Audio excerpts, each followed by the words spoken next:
Hey guys, this is Mary Lynn with Great Rivers Regional System for Addiction Care. Um, we are continuing on with our This Is My Story segment. Today we have Kevin with us. Kevin's going to tell his story, and we're just going to get right to it actually. So, Kevin, if you want to go ahead and tell us your story, and we'll go from there. Well, thank you.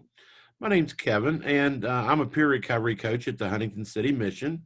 I work with the homeless population that we have here in Huntington as a peer recovery coach, trying to help them overcome any addictions and any co occurring mental problems they may have, getting them into treatment, offering treatment solutions, whether it be medically assisted therapy or whether it could be 12 step, anything that might help them, we're willing to work with them through. We follow up with follow up care and planning for the future when they get out of treatment to help them prevent relapses and things like that. And it's kind of a long term solution. We've been fairly successful. Of course, since the shutdown and everything, we've kind of had to go outside of our lane. We've been helping our clients with income taxes and getting their stimulus checks and things that they've neglected in the past because of their addiction. We're trying to help with in the future. My story basically, I was not raised to be a drug addict. I am not the person that most people think of when they think of drug addiction. I came from a good family. My father was a doctor. My mom was a nurse. My sister's a nurse. My brother's a nurse.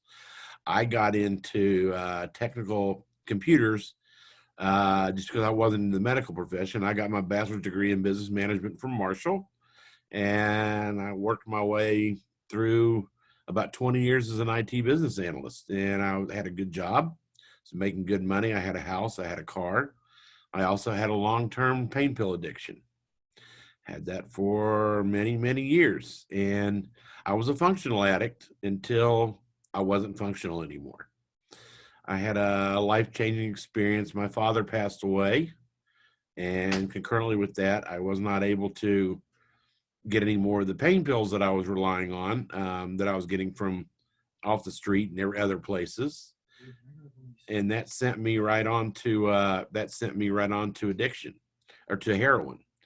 And that's how my addiction ended up. And because of that addiction, I lost my house, I lost my car, I lost my well-paying job. I kind of stayed in the IT business for a little while after that while I was continuing my treatment. But now I've been clean for 5 years, and I decided to become a peer recovery coach when the opportunity presented itself to me because I'm considering this paying this forward for the people that helped me when I was going through my troubles. And so I'm very grateful to be here. I like the clients that I'm working with. I like being able to help them. Um, they don't have the advantages that I have, but we still all ended up in the same place. So that makes me feel good that I'm able to use the talents that I do have to help them. That's basically my story. Kevin, what would you say are some of the challenges of being a peer recovery coach there at the mission? Well, because our population is a transient population, we may work with the clients, over a course of time and develop a relationship with them, and then all of a sudden they just disappear. That's one of the problems we have is trying to maintain that relationship once they leave the mission for whatever reason they leave the mission. Another one is that a lot of recovery coaches they have clients assigned to them. They say, okay, so and so's been to drug court or something like that. They need a recovery coach, and you basically set up an appointment with them. We don't have that luxury here because they are transient in that they come in, and it's up to us to build a relationship for them and to build that trust to let them know that even though we work at the mission, we don't work at the mission. That you can tell us anything that you want to tell us, and we will be more than happy to. We're going to keep that confidential as long as they're not, saying anything about hurting anybody else or anything like that. So that's also kind of things to build that relationship, whereas the relationship being introduced to somebody, and of course the transients. But other than that, you know, it's really an enjoyable job. Gavin, I'm gonna grab a cigarette. Awesome.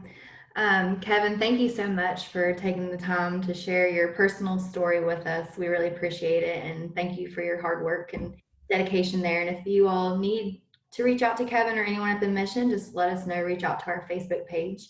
But we're going to continue highlighting these stories and faces of recovery. So if you have a story that you would like to share with us, or if you're a family member who's been affected in some way, we're going to continue posting these on our Facebook page.